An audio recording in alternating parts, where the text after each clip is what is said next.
chips, and it ended up $30, and I was like, fuck that. We are officially live, and we are going to be... we are going to be Christianizing Harry Potter. I've got to share my screen first.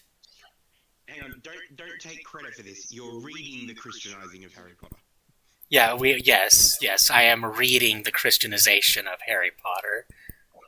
This is not Myth's fault. Don't blame Myth. Yeah, I am not responsible for this. You wish you were. You wish you were.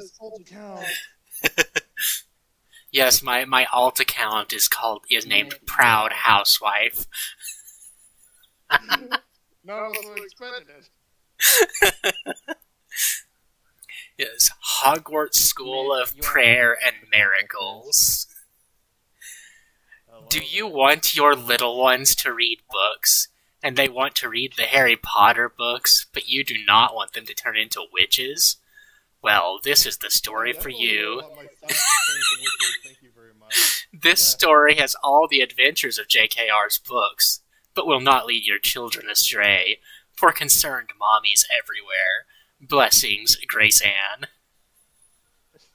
God. Yes. That's probably the worst decision. That's just. We're just at this. We are just at the introduction. Yeah.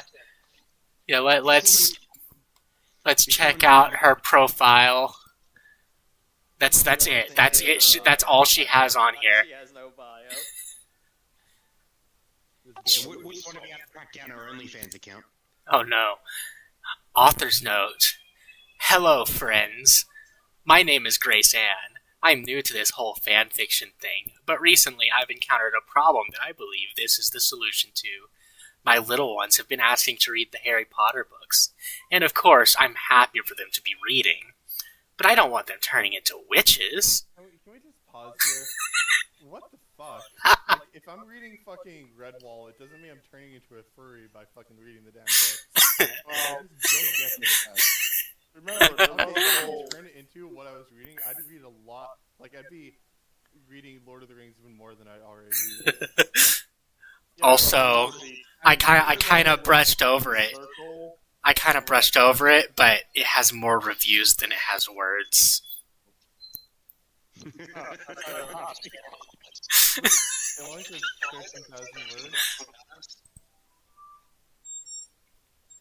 But yeah, like, Harry Potter was part of that whole Christian, like, ear-mongering thing with Pokemon and D&D, wasn't it?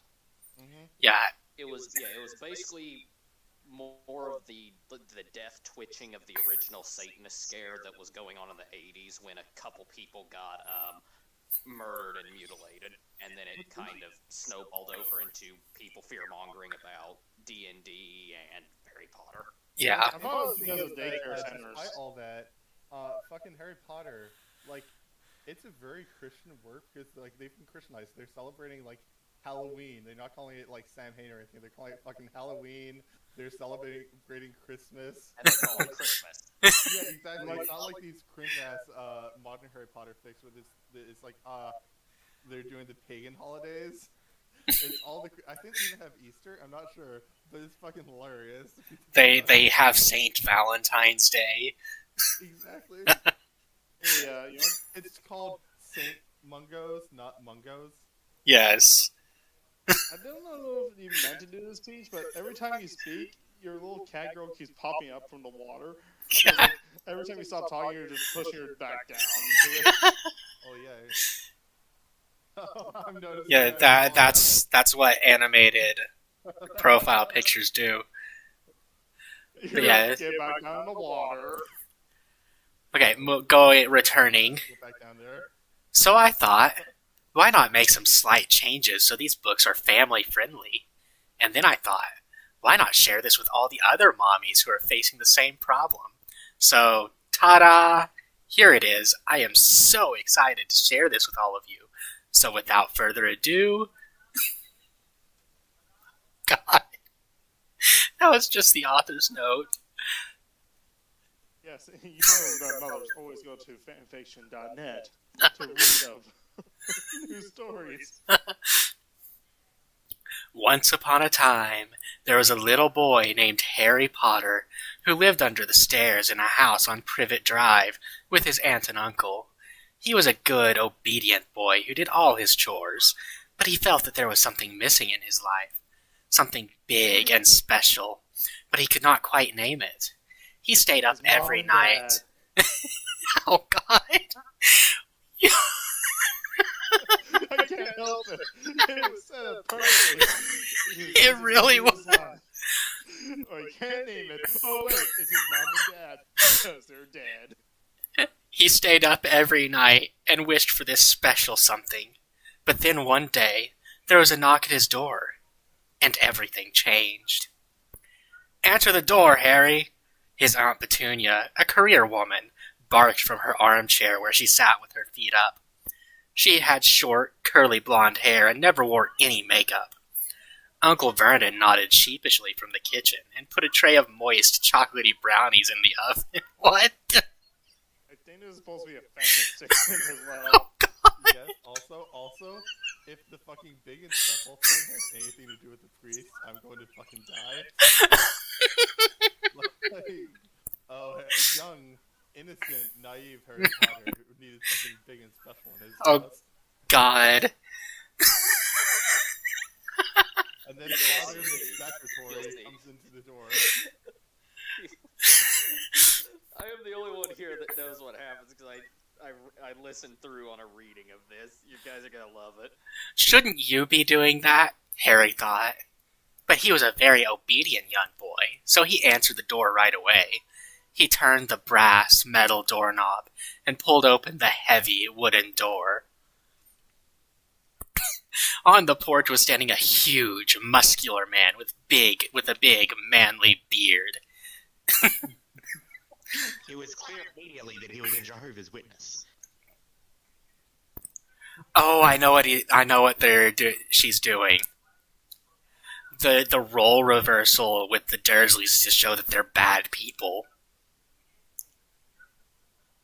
They Like a woman can not get a job. Yeah. A man cannot be working in the house to help out the company. No, it has to be the nuclear family household, or else everything will go to shit. Of course. I mean, the branch of Christians who would have raised objections to Harry Potter are the ones that would have balked at women having jobs or men being stay-at-home dads. Yeah, they will bark at anything that's past the 1920s. Yeah. And he was dressed in a plaid red shirt, blue jeans, and sturdy leather boots. His chest was covered in a thick, unruly carpet of coarse brown hair. He wore a necklace that looked to Harry like a lowercase t. Just looking at Harry feel happy, peaceful somehow. Calling Mr. T? But he couldn't say why. No, a lowercase t is a cross. I know, it just feels like mental image when you're describing it. The first thing to mind is Mr. T. Oh, God. This story would take a much better turn if it's just randomly Mr. T. Mr. T goes to Hogwarts. Good morning, kiddo, the man greeted amiably, and smiled at Harry. He had the peaceful, friendly sort of face you just knew you could trust. My name is Hagrid. Could I speak to your mommy and daddy? I don't have a mommy or daddy, Harry replied sadly, and looked at his ragged, old shoes that were blue. Perhaps that was why he felt so lonely, he thought, not for the first time. Maybe that was what he was missing, a mommy and daddy. But no, that was not quite right. Hagrid know that his parents are dead. Is this just like Hagrid's a sadistic fuck? Is like, that's right, you don't have a mom and daddy, you fucking orphan trash. I love getting shoes being blue is a sign of being poor. Like, was he like 10 or 11? Or Yeah, 12? he was 11 when he started Hogwarts in the books. Oh, Him saying, I don't have a mommy or daddy doesn't sound like something an 11-year-old would say. No. You say, I don't have a mom or dad. Not mommy or daddy. I am so sorry to hear that, Hagrid uttered empathetically. You can speak with my auntie and uncle, Harry retorted politely, and blinked his big, blue, childlike eyes. Harry Potter's eyes are green. This person obviously did not read the books. They just watched the movies, yes. They're not It's as childlike, they are children's eyes. Entered Harry's heart and cast out the evil dark witch magic, which turns his green eyes into blue. Oh, God. The power of Jesus turns his eyes blue. The power of Christ compels you. Everybody knows that. What do you want? Aunt Petunia peered out the door with her narrow, suspicious eyes, and she was wearing a baggy, unflattering pantsuit. Hello, neighbor. I was wondering if you have been saved, Hagrid exclaimed brightly, and tipped his wide-brimmed straw cowboy hat. What? What's this outfit? This seems more something you see in an old Southern Western film. I think that's what they're going. I think that's what she's going for. They're probably being transplanted into Texas. Yeah, I was going to say, like, I guess we're not England anymore. We're just bloody Texas or something like that. Also, apparently Harry's cousin was never born. Okay, one, if they were in Texas, I feel like Hagrid would have already been shot. Yes. Aunt Petunia laughed a gravelly laugh and leaned forward on her sturdy, practical boots. Saved? Don't tell me you're one of those Christians. Harry did not know what that word meant, but Hagrid's smile was the most peaceful smile he had ever seen. It made Harry feel warm and happy inside, just seeing the glowing, radiant grin on the kind, friendly stranger's face. He wondered why Aunt Petunia and Uncle Vernon did not smile like that. Yes, I am, Hagrid replied kindly. Are you? Aunt Petunia laughed again and stuck her pointy, sharp nose up in the air. We are too smart for that. Haven't you read Dawkins? God is dead. Dawkins proved that. Would you like us to educate you on the Dawkins? Oh, they're atheists. Also, Nietzsche and atheists. For as some Dawkins. reason. No, they're talking about Richard Dawkins. He wrote the God Delusion. I mean, honestly, Okay, I thought they were trying to do like a Charles Darwin thing. Yeah. What? No, it's talking about the author of the God Delusion. I don't think Darwin was atheist. No, but a lot of atheists point at Charles Darwin's theory of evolution to disprove Christianity. Yeah, No, there's point at like the Big Bang and a fucking Jesuit discovered that. So it's yeah, there's also plenty of Christians who are theistic evolutionists. So yeah, true. I'm still on the fence of that issue because it's not a huge deal to me, but.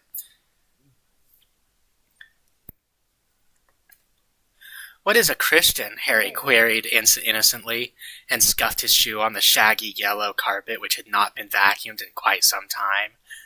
What were you about to say, Mandalore? I was about to say we should get back to the story, not debate religion.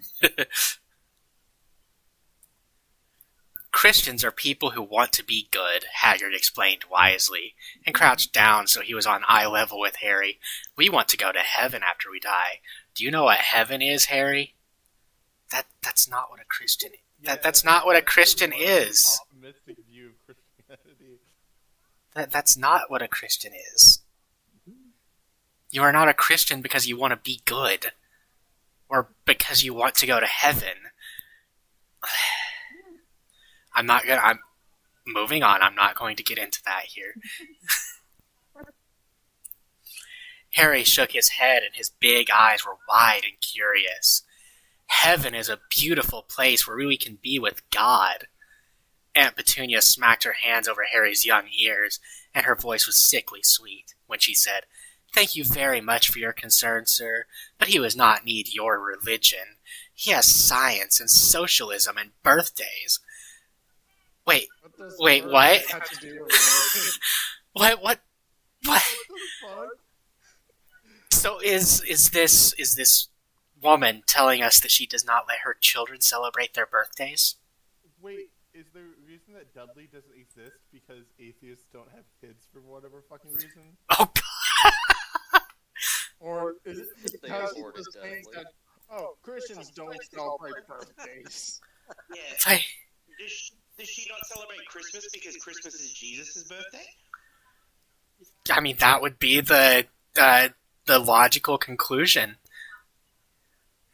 Haven't you heard of evolution? Because Christmas isn't really Jesus' birthday, so... It's the celebration of his birth, though. Which is what a birthday is a celebration of someone's birth. Haven't you heard of evolution? I have a very good textbook on evolution that I could give you on it if you would like to learn things. Hagrid laughed wisely. Evolution is a fairy tale. You don't really believe that, do you? Yes, I do, Aunt Petunia screeched. Well, then prove it. Aunt Petunia could only stare at him. Her big mouth hung open dumbly.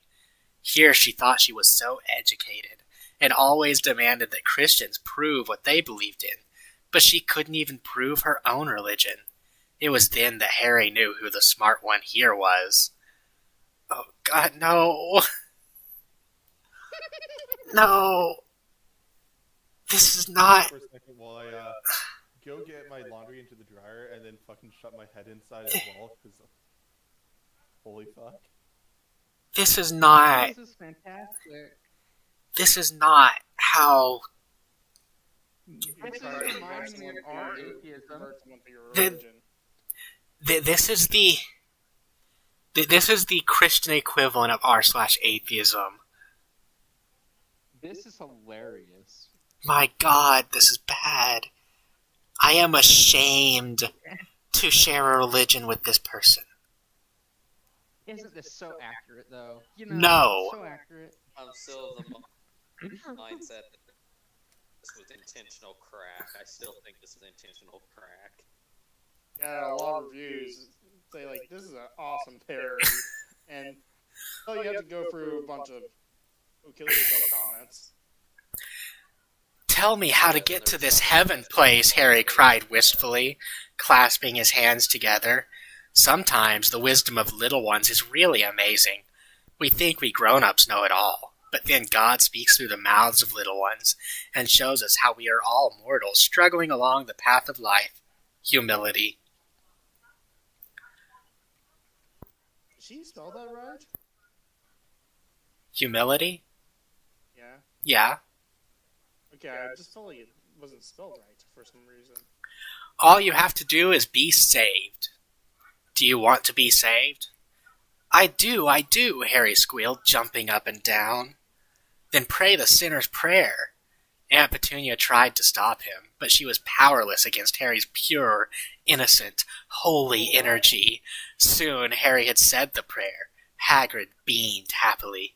You're a Christian now, Harry, Hagrid cried proudly. Harry smiled, but then interrogated, But how do I be a Christian? I don't know how. Hagrid grinned widely. There is only one place to learn that. Hogwarts School of Prayer and Miracles. I wonder if Dumbledore is going to be ridiculously straight. Author's note. So, what do you all think? I may not be a professional writer, but I think I am being given the talent to pull this off in service of a greater mission. God. Smiley face. Oh,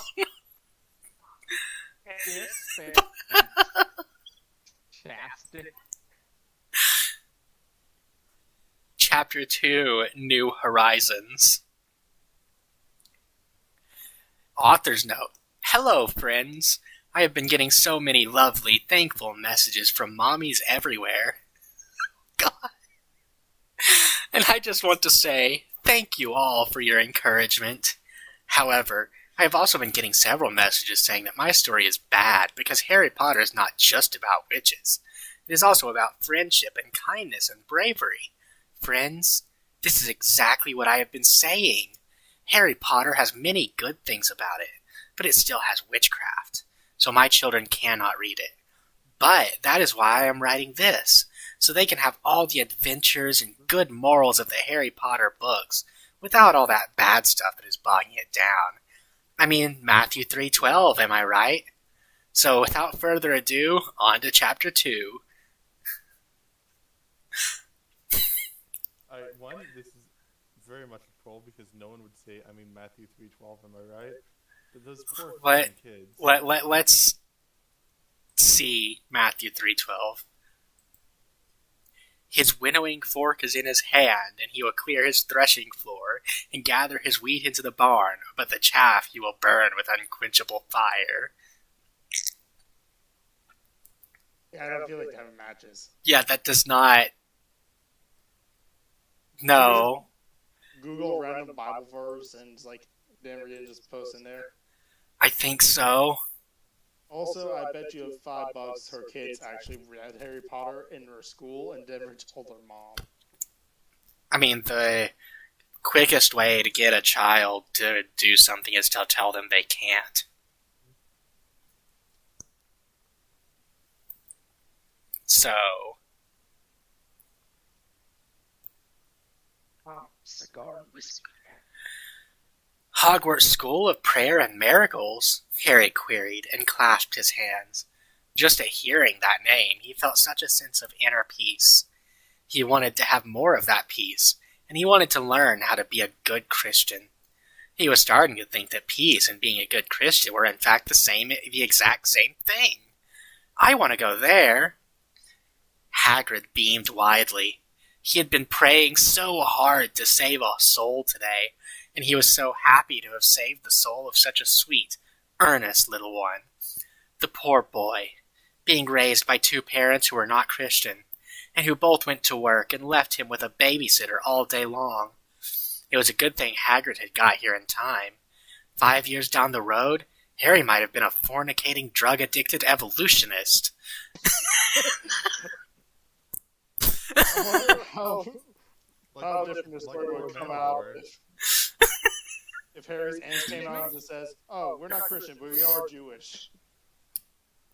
Oh, God. You know very well that I'm a pagan. A fornicating, drug-addicted pagan, let me rephrase that. Don't be silly, Harry. Aunt Petunia commanded and wrung her long, bony hands. Come back inside. I will read to you about evolution from the Dawkins. You do not need that silly religion. Harry scrunched up his innocent little face and thought very hard.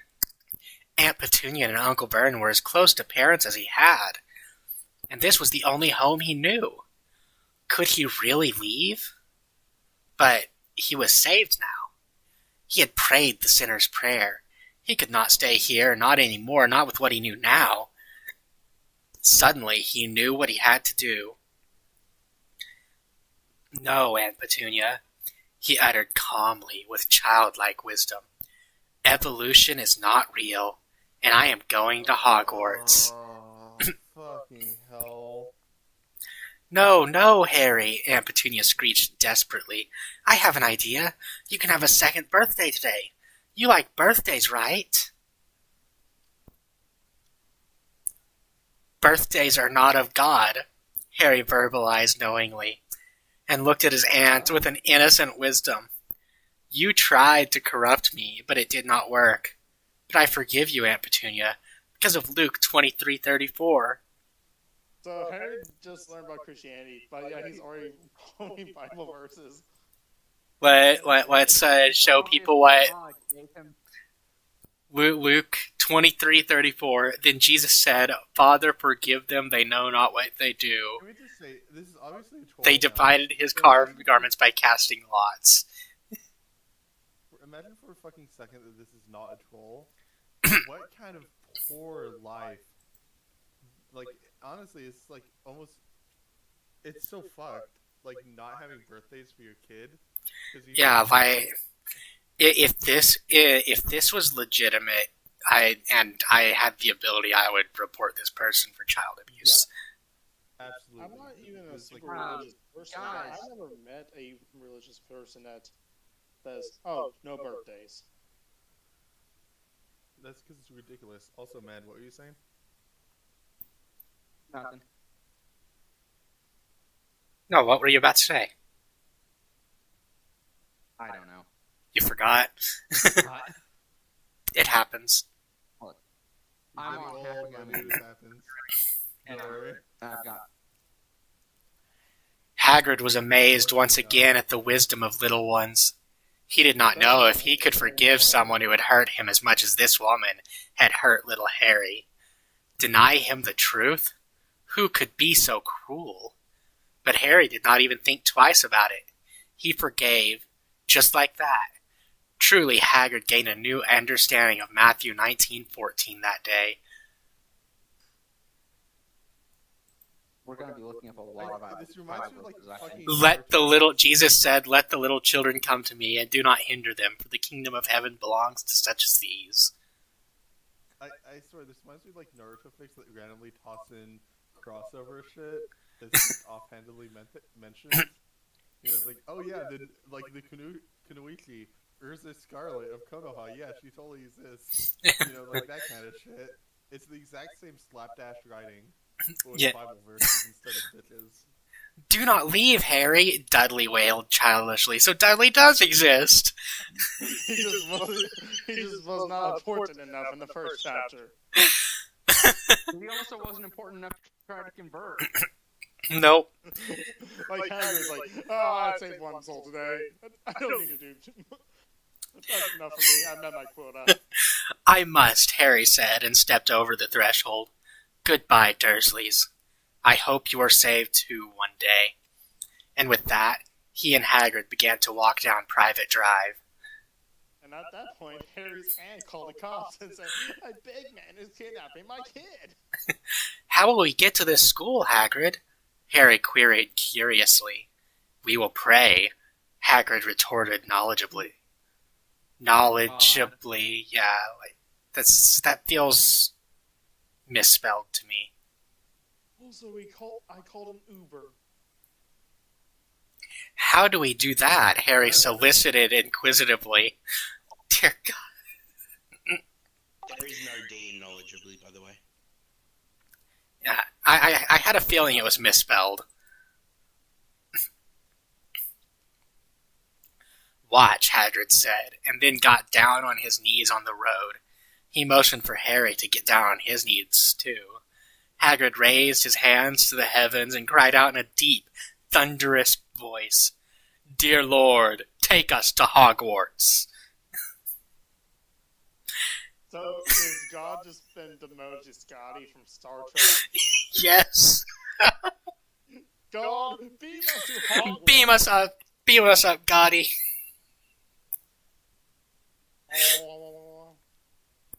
Harry felt himself being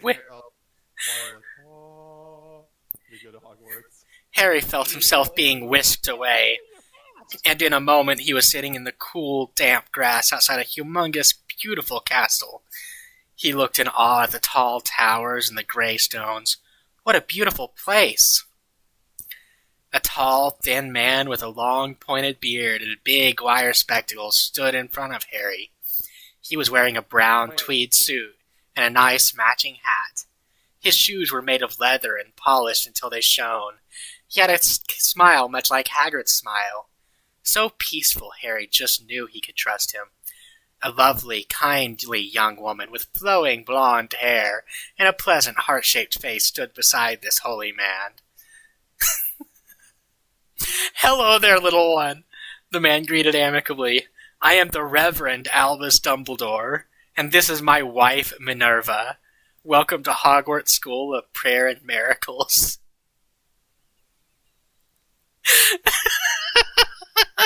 So I'm asking everyone right now at this moment to give your predictions on what Voldemort is.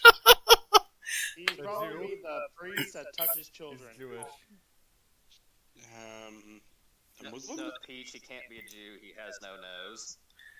Oh fuck, that's right.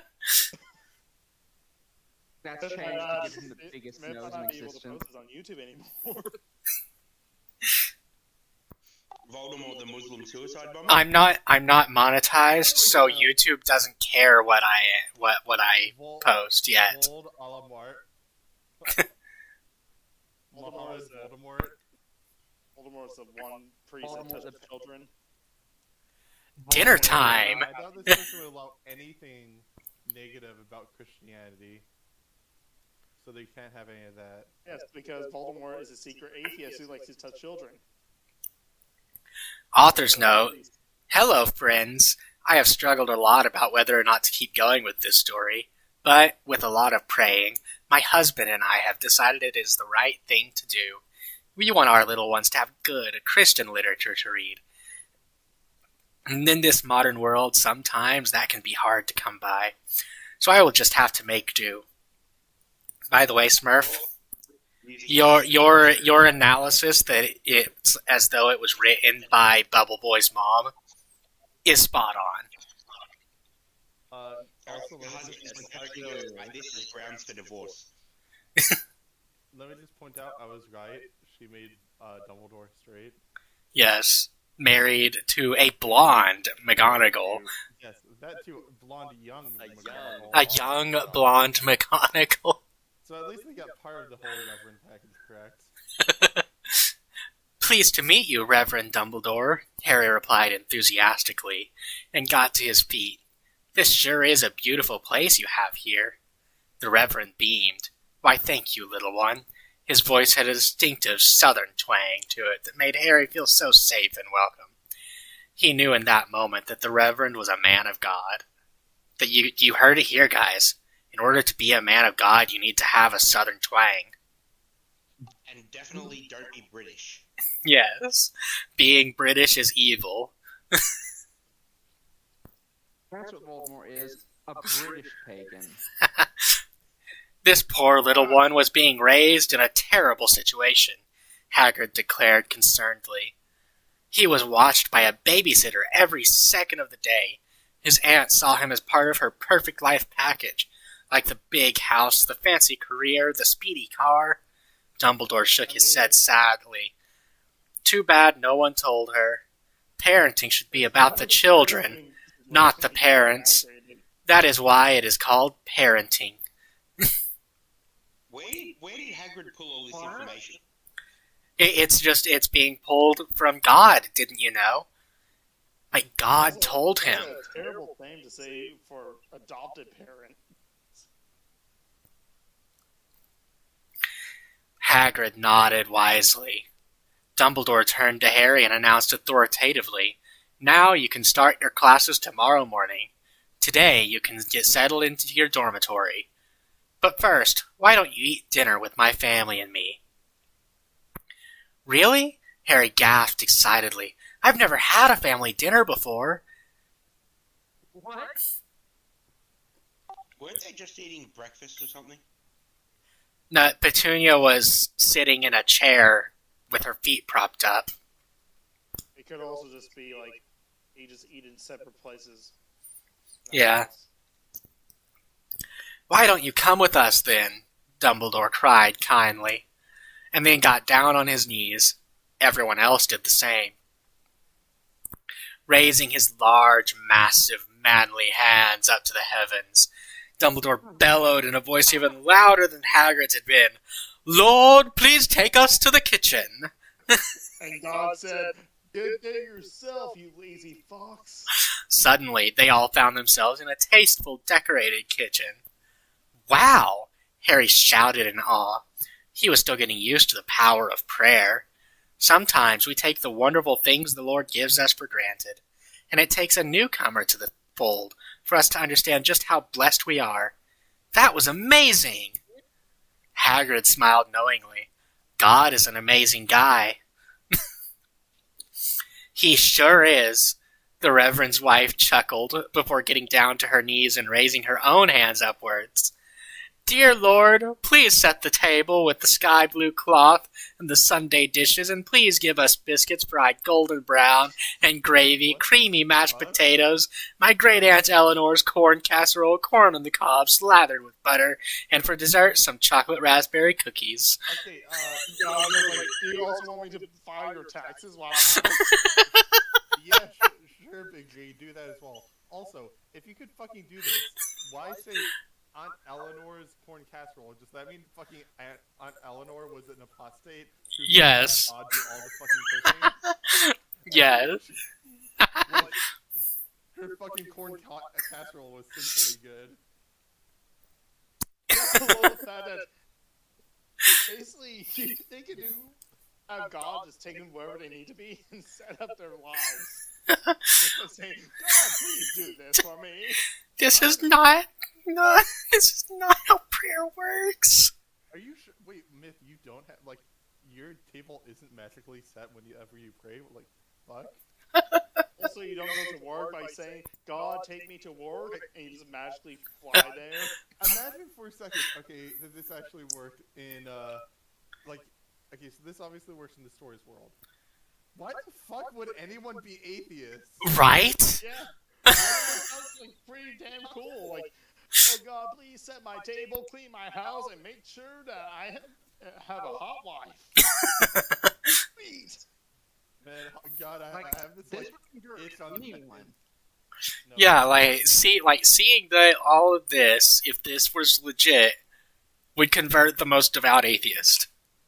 God, Well, no, what is- I can't- maybe not, because atheists have been known to say that even if they had incontrovertible proof of a miracle, they would not actually believe that it was a miracle. I'm a pretty devout atheist, and I'm not saying all of them are like that, but I have heard some of them say stuff like that. I'm pretty open-minded. If something cannot be explained outside of a miracle, I'm like, okay, God is real then. Yeah. I would say, imagine fucking, like, online gaming in this world where it's like, you try to fucking play, like, play a shooter and everyone has, like, fucking aimbot because they're constantly praying, like, God, take the fucking keyboard, shit like that. Jesus, take the controller. It makes Jesus take the wheel have a whole new meaning. Yes. Jesus is now your chauffeur. It would be like Bruce Almighty. Everybody wins the lottery. Pretty much. All of these things appeared on the table exactly as the Reverend's wife had asked for them. Masterfully prepared, delicious smelling. Harry's mouth dropped open. Truly, this woman was a real Proverbs 31 wife. I mean, she didn't really do anything. She didn't do place in anything. the Bible where any wife asks God to cook for them. They don't. Really, she just basically asked a waiter to set up her table. Wait. She may be a Proverbs, 31 kind of wife, but I'm a Ezekiel 23:20 kind of dude. I know that Bible verse.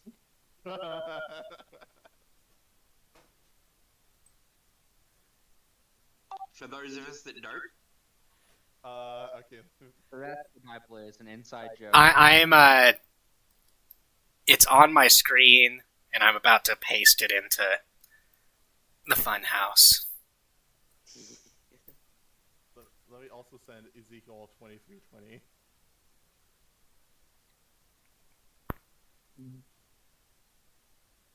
I feel like if you want to divert people out of Christianity, you just send them this fic. Just tell them that this is how Christians act. It's not, though. I know, that's what I'm saying. You're trying to. This is how atheists think Christians are and try to convince their friends not to be Christians. I'm sure there are atheists that do think that we believe that we act like this. I'm sure there's at least one Christian in the world that acts like this. Oh, I'm sure there are. They're the minority. I wanted to in my youth, to be honest. Like, there's definitely people who act like this.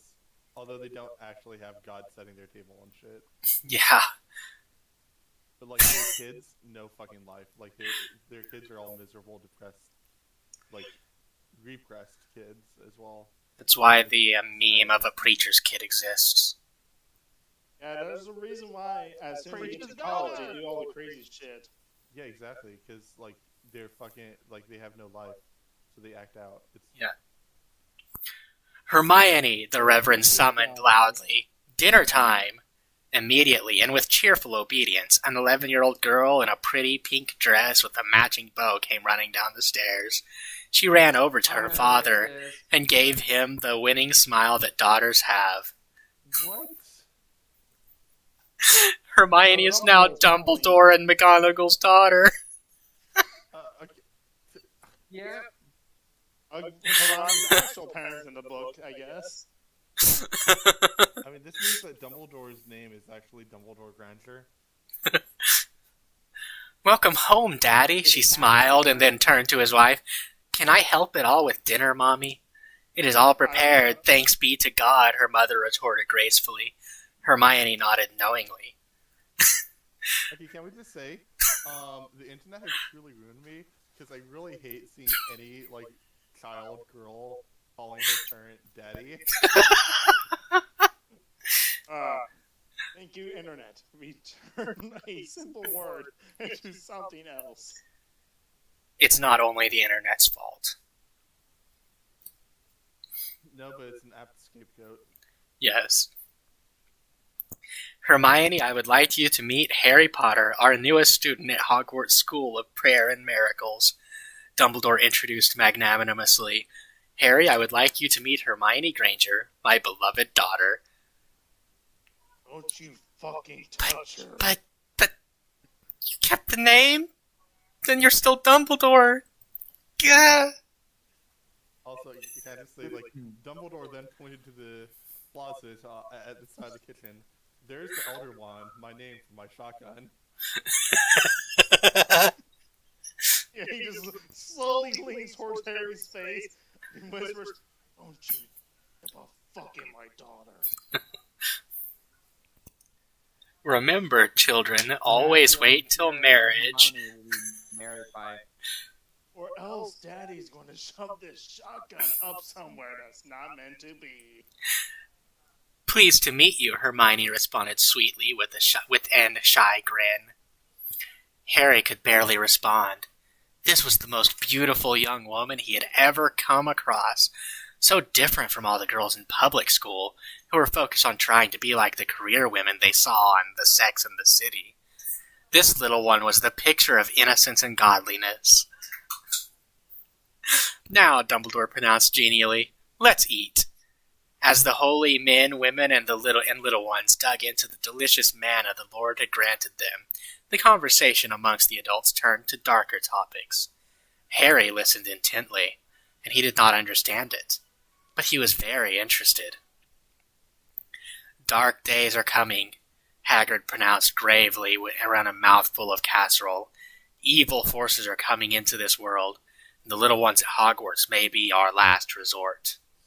Psalm 127:5, Dumbledore referenced solemnly, and the others around the table nodded knowingly. Hogwarts might be the last hope for the forces of good in this world. What is Psalm 127:5? Is it like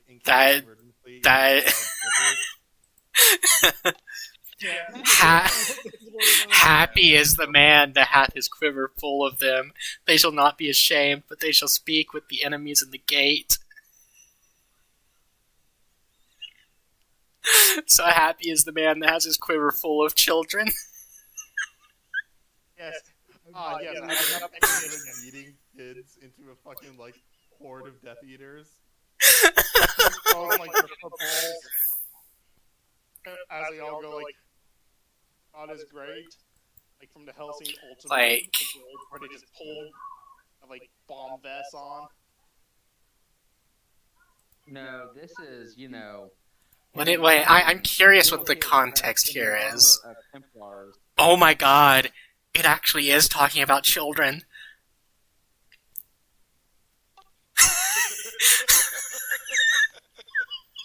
Behold, children are a heritage from the Lord, the fruit of the womb a reward.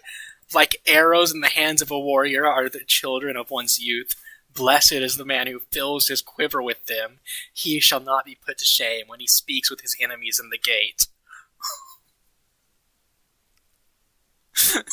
This is a verse about collecting children. About No, having it's a great it's deal of children. it's I know.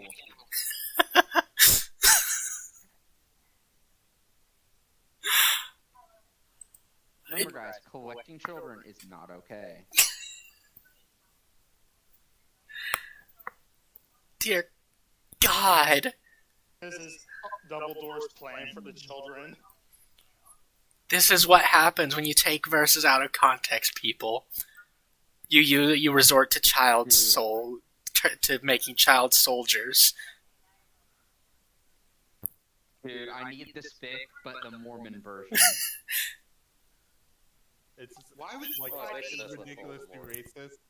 Oh, he said, "God, strike down my enemies." The Mormon version would have Dumbledore with all of the female professors as his wives. I know. The Mormon version is this fic turned harem. More of it one is just Dumbledore is gay. He's like soup. No, Mormons still teach against homosexuality. I was gonna say like Dumbledore is gay, but he's like, I'm not gay. I don't have homosexual thoughts. I just beat them down from the box and bury them deep inside me, and I pray the gay away. Is that a Mormon thing? I don't think so. That was more of a far-right, Yeah. radical evangelical thing. Well, it's more like me making a reference to the South Park Book of Mormon. Ah, yeah. You mean the My Immortal of Bible fan fiction? Yeah, I was gonna say you're now an expert on how shit is actually done in like religious institutions. Dangerous days ahead. Author's note. Hello, friends. I apologize for being gone for so long. One of my little ones came down with pneumonia, so of course my life has been nothing but doctor's appointments and chicken soup. And that's on top of all the other work a mommy has to do. I had nearly forgotten about this little story of mine when I sat down to catch up on my email, and lo and behold, there were dozens of messages from this lovely site. At least she still takes her kids to the doctor? Yeah. Now, of course, there were some hateful messages that made me very sad, but for every review posted by an evolutionist with a bee in his bonnet, there were 3 lovely private messages from their mommies out there, thanking me for doing the Lord's work. Wow, I know when the Lord is telling me something. So here's another chapter for all you mommies out there, and all you non-believers spreading hatred. Well, let's see if you aren't converted by the time this story is over. I wonder if she remembers that lying is a sin.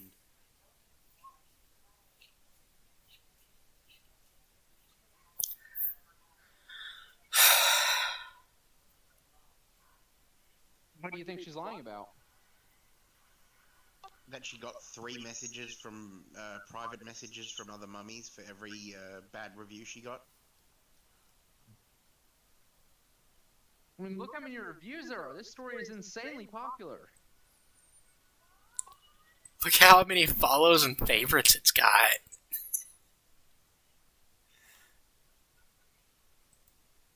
Damn.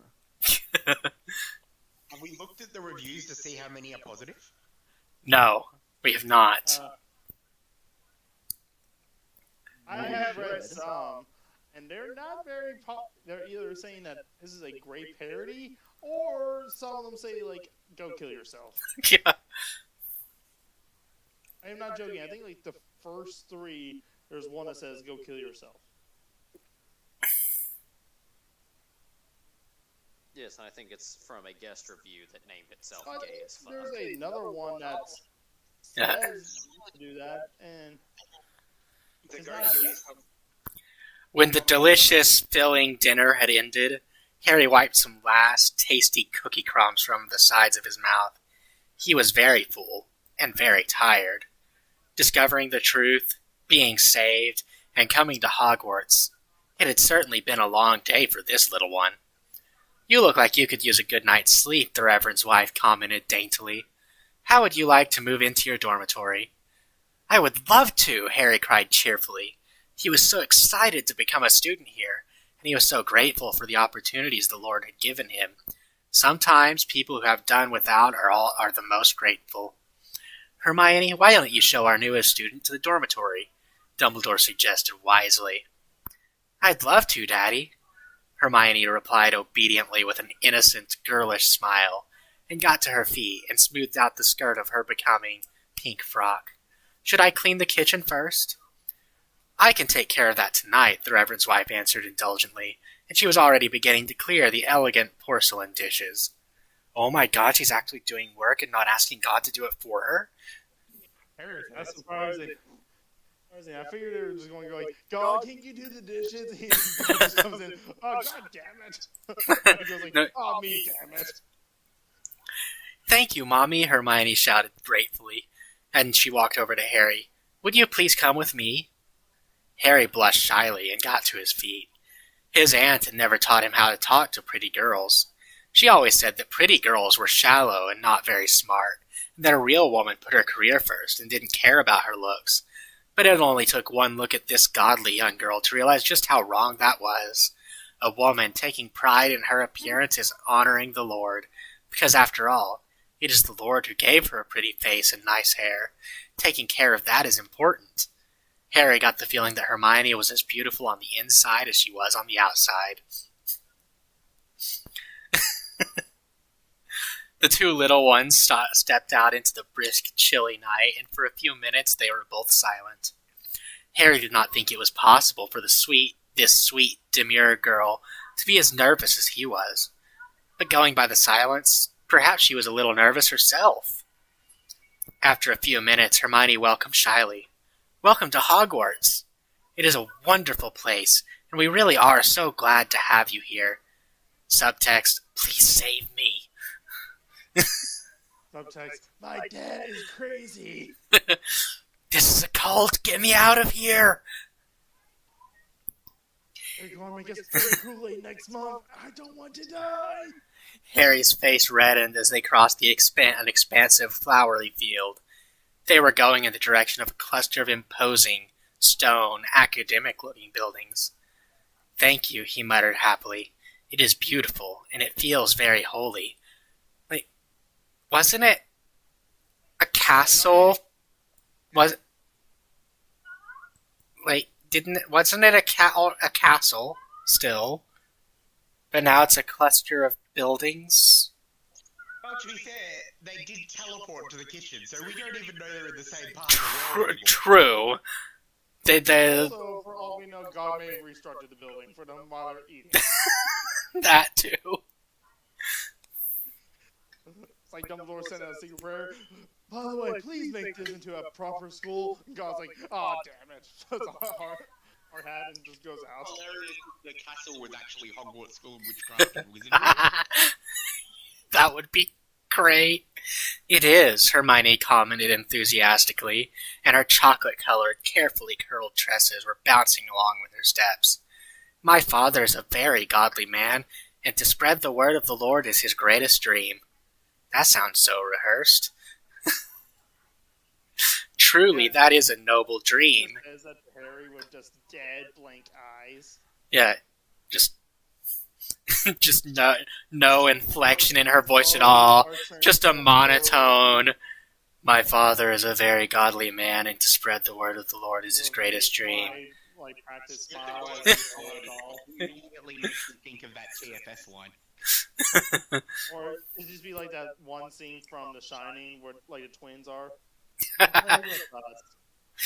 "Truly, that is a noble dream," Harry responded gravely with wisdom beyond his few years. They walked for a few more minutes in silence. Eventually, they reached the end of the lovely green meadow. "The boys' dormitory is this way," Hermione exposited knowingly, and, with the innocent, casual affection so often found in children, She grabbed Harry's hand as she led him around the edifice of classrooms. Harry was so nervous. He could not think of anything to say. His brain fumbled for the perfect Christian thing to say. But before he could even manage a word, Hermione came to a stop in front of a tall stone tower. Just an isolated tower. It's not connected to the castle at all. It's just a tower.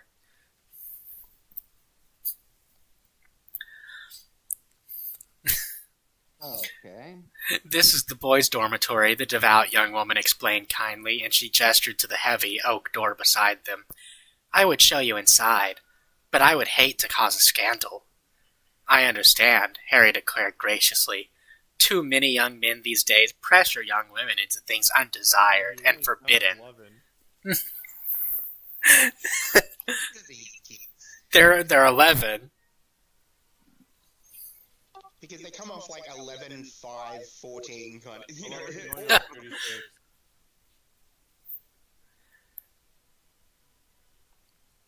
It is the mark of a true, old-fashioned gentleman to respect the fact that every young woman is another man's future wife. And we all know that it would be a dreadful, terrible sin to bring another man's wife into intimacy. Well, Why? Does that mean you just are never going to have a fucking wife yourself? I love how it's like, you're a girl. You're just going to be the property of another man. Why does modern culture suddenly treat that as okay simply because he does not ever have her yet? Man's laws may permit it, but the laws of the Lord are not bound by time. Hermione moved to push open the opposing large door, but she struggled with the knob. It was quite a heavy door, but Harry was a good, devout Christian now. He would not have a young, godly girl struggling to open a door which he was perfectly capable of opening himself. With the simple faith so often seen in little ones, Harry got down on his knees and lifted his hands skyward and shouted prayerfully, "Dear Lord, please open these doors and allow me to enter my new home." Just comes in with a pissed off, annoyed look. It's like, alright. Just close the door. With a loud, You can open it yourself.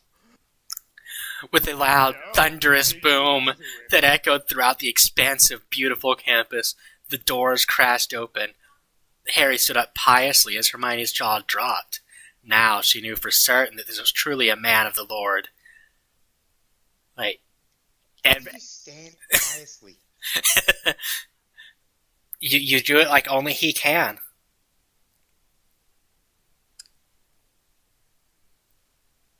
Harry was about to step inside when Hermione grabbed his arm. He blushed once more. "Wait, Harry," Hermione uttered quickly. "There's something you should know.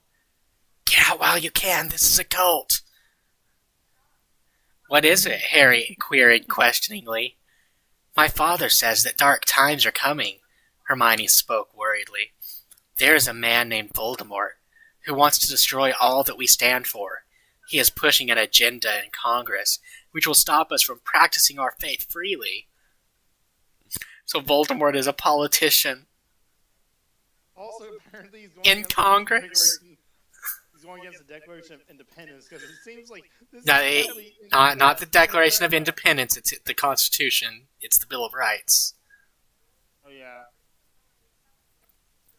I mean, the biggest thing is apparently they're in fucking America and not Britain. Yes. But that is what our founding fathers built this nation for, Harry cried indignantly. The freedom of religion. Voldemort doesn't care, Hermione remarked sadly, and she shook her He's head. a Democrat. And he is gaining power. The freedom of Christians to practice our faith is disappearing by the day. Soon it will be like it was in Rome. Lovely, ladylike tears began to roll down her delicate, terrified face. And I don't like lions. Nothing from a fucking 11-year-old should be described as ladylike. No. It will be alright. The place where Christianity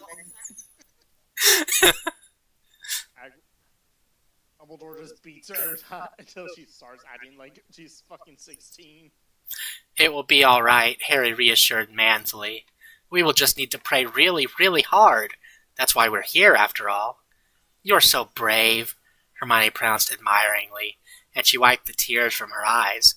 She flung her arms around Harry's neck. Thank you for giving me courage. Harry patted her head before departing and entering his new home. It wasn't until the doors had closed behind him that he realized that he did not know where he was supposed to sleep. The tower consisted of an old stone staircase winding up the steep, sacred walls, and there were doors leading into each bedroom off of the stairway corridor. Harry felt very lost for a moment, but a quick prayer showed him the way. As he collapsed into his bed, very tired from such an eventful day, he thought about the days that were coming. It was truly a good thing that the Lord had called him when he did. Alright, well, 5 minutes later, Draco just Mike you. Harry's like, hey, get out of my bed, dude. That's my room. This is my room. I'll see you Okay, tomorrow. you two were speaking over each other, so I didn't understand either of you. Alright, absolutely, you first. I was making a joke saying, like, how Harry just prayed to find his room. Like, 5 minutes later, Draco just walks in, shakes Harry's shoulder, and is like, hey, dude, get the hell out of my room. I was saying I'm going to take that as my cue also to go back to sleep. Because I likely enough have to get up for church in the morning. So... Just he goes like, Father, I have sinned. What is your sin? I have listened to a horrible Christian Harry Potter fanfiction. And he's like, oh fuck, it's prayer and miracles, isn't it? I'm sorry, son. There's nothing I can forgive you for that. That's one of those awful sins. Alright, I'll see you guys. Good night. Night.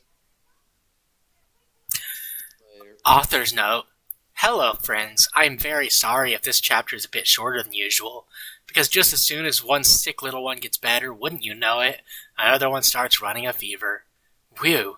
A mommy's life sure is exhausting.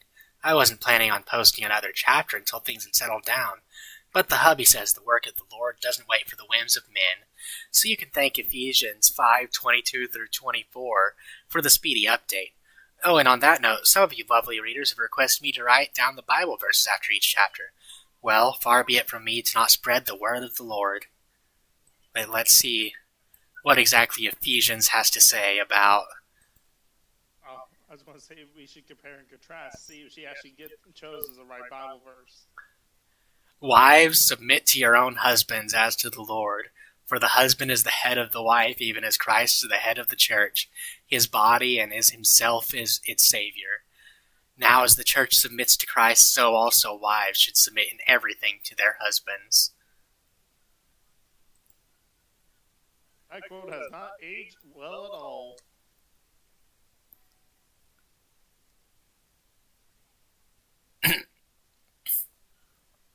Another question I've gotten. In the original books, quotes are necessary, obviously, Harry Potter and friends frequently question authority. And how do I feel about this? Well, that is quite a toughie you've asked me. I talked to the hubby about it, and we agreed that usually it is good to obey authority. But when authority is acting contrary to the Lord, you should talk to that authority about it. Acts 5:29. You just might see authority figures making bad decisions in this chapter. Nobody is perfect except for the Lord. No, not even Dumbledore. No matter what the original books told you. And how Harry Potter handles this will be a big question in the story. Hint, it will be very different than the original books. Let's see what Acts 5:29 says.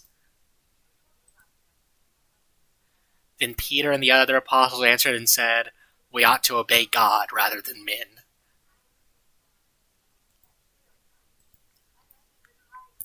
And finally, I got a PM from a lovely friend who was a bit confused, so I'll just clear this up now. I do not own the original books, and those belong to JKR. So without further ado, Harry Potter woke up drowsily in a comfy, fluffy mattress. It was only now that he had the energy to observe his surroundings. The room was small, but also everything a little boy needed. There was a big, warm fireplace in the gray stone wall across from him, a shelf of intelligent, age-appropriate books. The Holy Bible was in the center of the shelf, of course, and there was a simple wood dresser of respectable, school-appropriate attire, and of course a clean porcelain sink for washing up and brushing teeth and such. It was only then that our hero noticed that there was another bed in the room. It was the same as his own bed, except that this other bed had not been made. Also, this bed had its own Bible in it, and it looked different from the one on the shelf.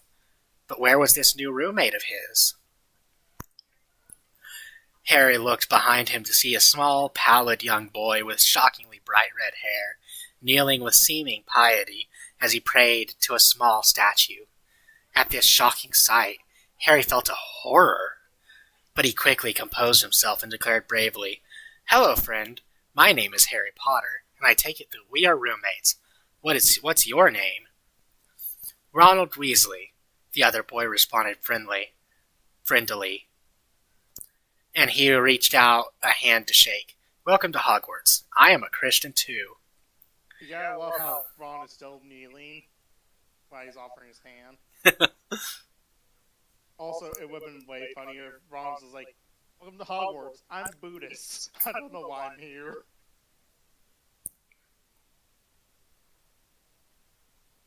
Like, everybody besides Henry is a different religion.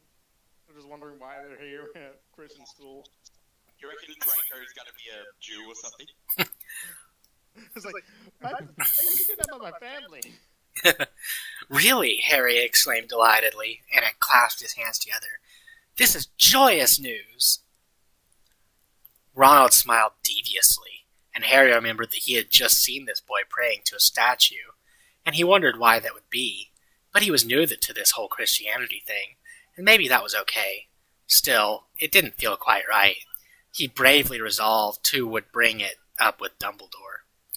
"Would you like to come with me to breakfast?" Ronald queried politely as he got up from the statue he had been kneeling in front of.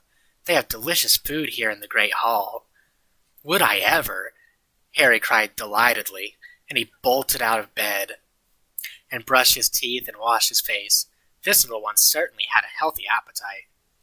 In a jiffy, Harry and his new friend had joined the stream of young lads on the steep, winding stairs heading to breakfast. They could smell the aroma of breakfast from the great hall, and it wafted right into their noses.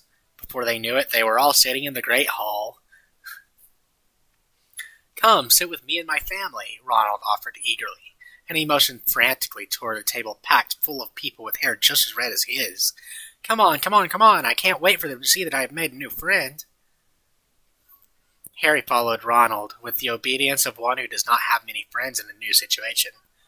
Oh, what a difficult circumstance that can be, and how many believers have been led astray by those situations. Guys, Ronald screeched joyously as he pulled Harry toward the table of his family. "This is Harry Potter, and he is my new roommate." "Hello, Harry," the Weasleys chorused in unison. "Welcome to Hogwarts School of Prayer and Miracles." "Hello," Harry stammered shyly. Something about this group made him nervous. "Nice to meet you." He sat down at their table. He could smell a delicious breakfast. But where was the food? No sooner had the thought crossed his mind when the Reverend Dumbledore came onto the Great Hall stage and dropped down to his knees and raised his hands skyward and screamed, "Dear Lord, please provide these devout young ones with 3 strips of bacon or links of sausage each, 2 for the ladies, a bowl of hearty oatmeal flavored with cinnamon and apple chunks, 2 poached eggs cooked all the way through, home fries seasoned with garlic, a glass each of orange juice and milk, and dishes up to the task." I just like how he says, 2 for the ladies, we can't have them being fat. Harry was once again amazed to see the food appear in front of him. The food looked and smelled amazing. He suspected good old Minerva had something to do with this delicious spread. But before he dug into the food, he remembered that he had something to discuss with the Reverend. Harry fought his nervousness, and he ran after Dumbledore as he hopped dexterously off the stage. "Excuse me," the young believer cried innocently. as he ran after the Reverend as fast as his little legs could carry him. "Excuse me, Reverend." "What is it, son?" the Reverend reiterated kindly. He was dressed respectably in sturdy, manly jeans and a red, white, and blue plaid shirt over which few virile tresses were visible, and a pair of admirable brown cowboy boots. "Are you settling in all right?" "I sure am," Harry retorted graciously. "How are things with your family?" "Very well," replied Dumbledore knowledgeably, and he was impressed with this little one's manners. "Was there something you wanted to talk to me about?" "Well," Harry began uncomfortably, and he scuffed his blue-sneakered foot against the polished wood floor of the great hall. "I woke up this morning and saw my roommate praying to a statue. Is that really an okay thing to do?" "That is a real toughie," Dumbledore answered ponderously. "Well, I don't worship idols. It is, in fact, a very unchristian thing to do. But, you see, here at Hogwarts, we divide ourselves up into sorting hats. After breakfast, all the new little ones will choose their hats. Each of the different hats have different beliefs, but we all love the Lord. And what more in common do you need?" I wonder why that's an issue to pray to a statue. What if that statue was just Jesus? Well, the Old Testament commands the Jews not to make any graven images of him, so... Well, I'm saying, like, this is supposed to be Christian, so why can't a Christian pray to a statue idol of Jesus? So, there are some Christians that believe that you still have to follow the entirety of the Mosaic Law. Okay, so, like, the great figures of other, like, non-Christian gods? What's that? Isn't the graven idols rule thing about other, like, non-god gods, Well, you know what I mean? So, the actual example that we get is the golden calf. And that wasn't them praying to a different god. That was Aaron made that golden calf and said, "This is Yahweh who led you out of Egypt." So... I mean, I imagine he was just angry because they made him look like a cow. It's more that he does, until he entered Earth as the man Jesus, he did not have a form to be represented by. Like, so any attempt to capture his image is just, by its very nature, going to be false.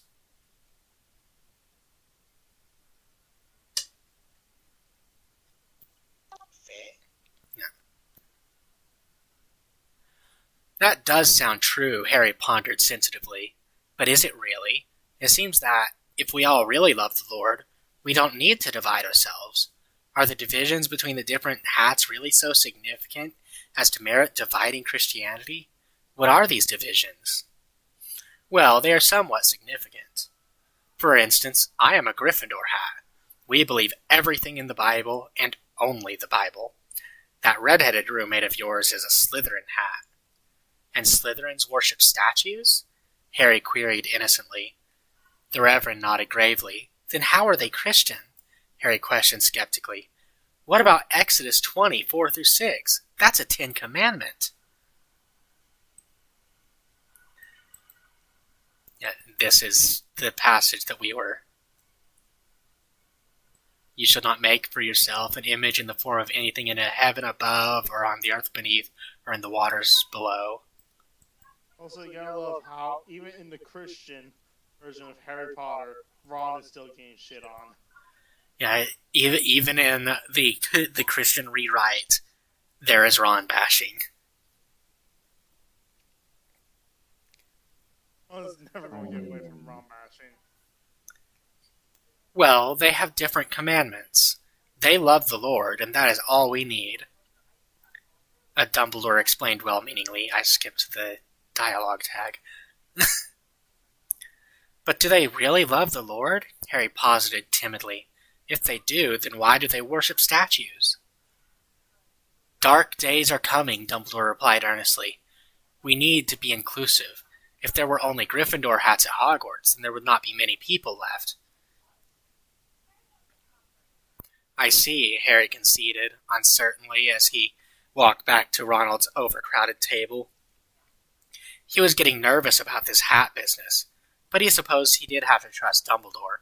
After all, grown-ups know best, right?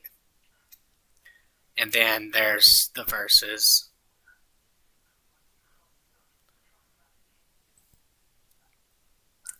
Sorting hats. Author's note, hello friends.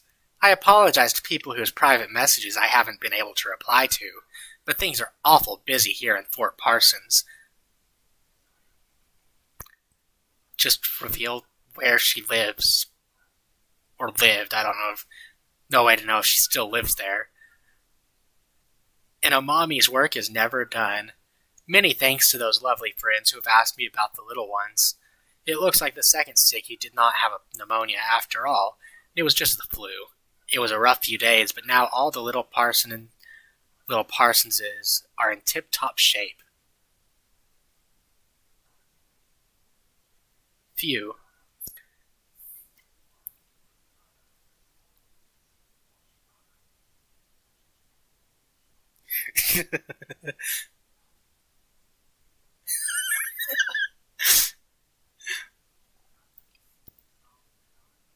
Harry Potter walked back to the table of redheads.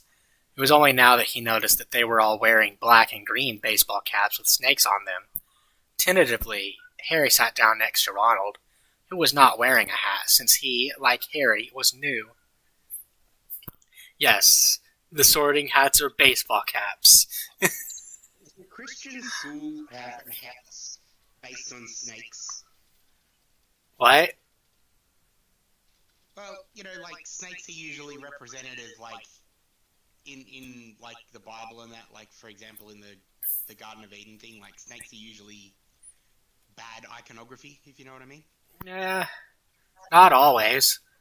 In Exodus, a snake lifted up on a pole was used to heal sick Israelites.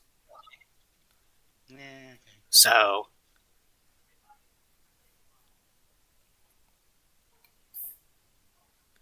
So, Harry began nervously, and he bit into a thick, juicy slice of perfectly fried bacon. What sorting hat do you think you will choose? Oh, I will definitely choose Slytherin, Ronald declared confidently, and he began to eat his oatmeal with his hands.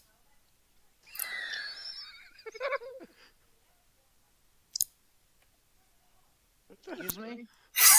He just sticks his hands into possibly hot oatmeal. And he began to eat his oatmeal with his hands. He's just caveman styling it.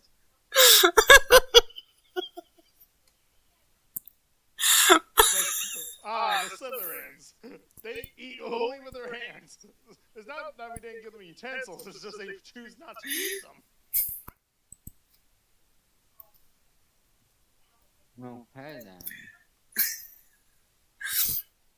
My whole family is Slytherins. He gestured to the countless redheads sitting at the table, and they all turned to Harry and smiled and waved. You should become a Slytherin too. We could do it together. Huh, Harry uttered ponderously, and he took a bite of eggs. Why don't you tell me about what Slytherins believe? Sure, Ronald replied ecstatically, and he kept eating his oatmeal. Well, first of all, we believe in the Bible. That is wonderful, Harry reacted happily, and he took a sip of his orange juice. I do as well. Perhaps I could be a Slytherin after all. But wait, there's more! That is not all, Ronald continued excitedly and washed his oatmeal down with milk. Gryffindor hats believe in the Bible too, but Slytherins have even more. We have a book full of guidelines on how to be a good person, and a whole panel of Slytherin hats to tell us what to do. Harry furrowed his innocent, childish brow, and he took another bite of oatmeal, and he questioned confusedly, Why do you need all that if you have the Bible? Ronald guffawed, and he shoveled more oatmeal into his mouth, and he replied, Why only have the Bible when you can have more? Why, that would be like only praying to God. Harry gasped in horror as he bit into more bacon. Of course I only pray to God. Who else would I pray to? What about Mary? Ronald posited angrily around a mouthful of oatmeal. You have to at least worship to her. The Slytherins are the Catholics. Yep. You mean the mommy of our Lord? Harry demanded in scandal, and he chewed his bacon. I don't worship her. No, you had to say, like, I don't worship her. I don't worship her? Well then God hates you, Ron stated simply, and a piece of bacon flew out of his mouth as he did so.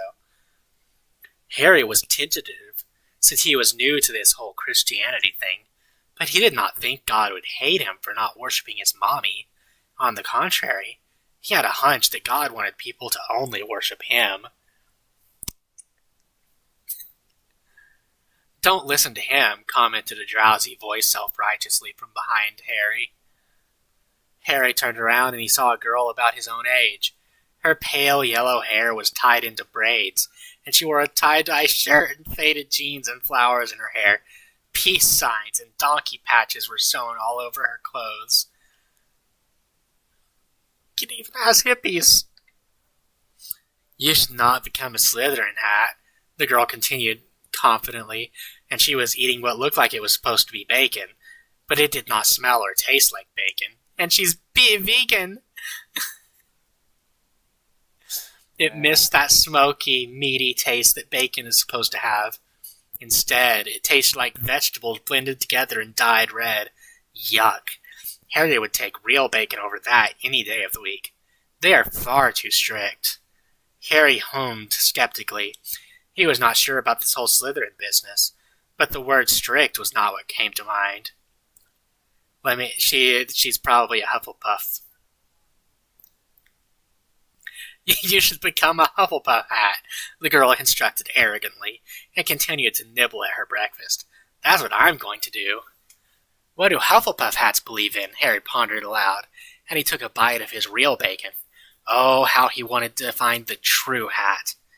Hufflepuff hats believe in the Bible, but only some of it. Luna explained casually, and she was still feeding on that stuff. We don't believe in the stuff against fornication and drinking and socialism, but we really like Matthew 7:1, and that's about it. We're really fun and we seem really nice and really tolerant as long as you agree with us. Matthew 7:1. Do not judge or you too will be judged. I talked about that in Zero Server the other day. And how that verse is misunderstood. I remember. Yeah, it's not saying not to judge people. It's saying that in the same manner that you judge others, that's how you are going to be judged. It's telling you to hold yourself to the same standard that you hold everyone else.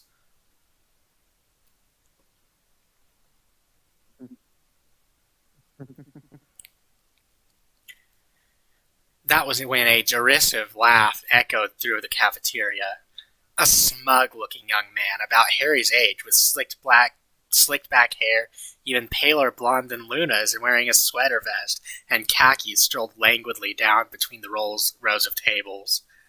Please, ignore this fool, Draco drawled smugly. Luna here thinks she can have a career even though she's a woman, and women are stupid.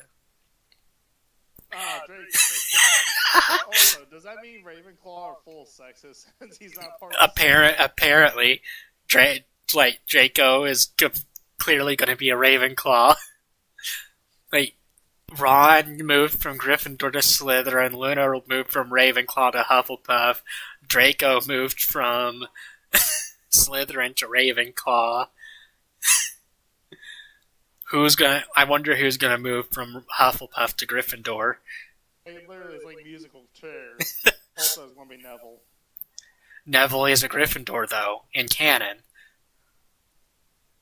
Yeah, but remember, this author probably never read one theme of canon. True.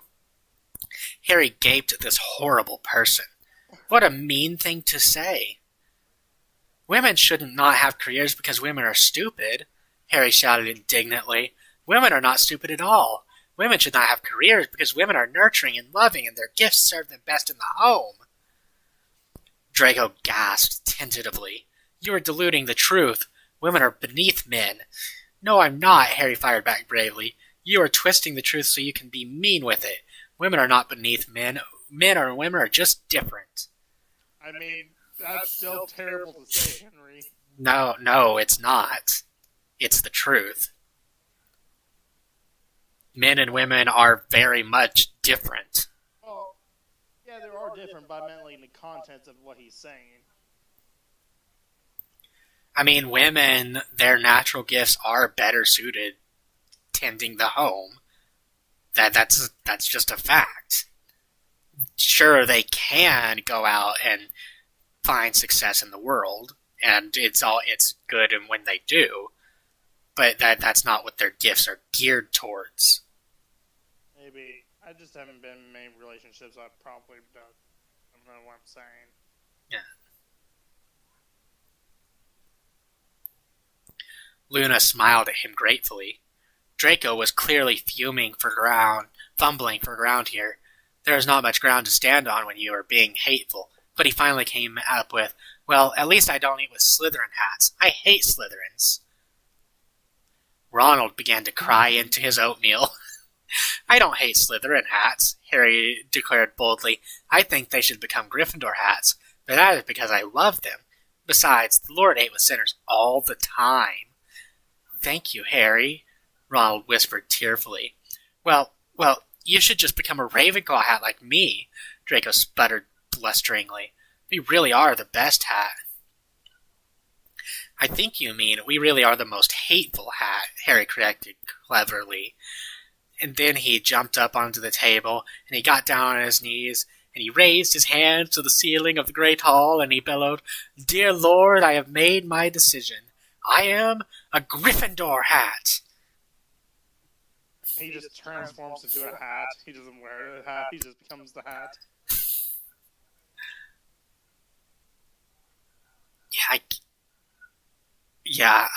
I'm gonna call it there for the night. We've been at this for an hour and a half. It's not finished yet? How much No. is left? We are on chapter 7 out of 14. Oh. But I never thought I'd say this, but I think I might have actually preferred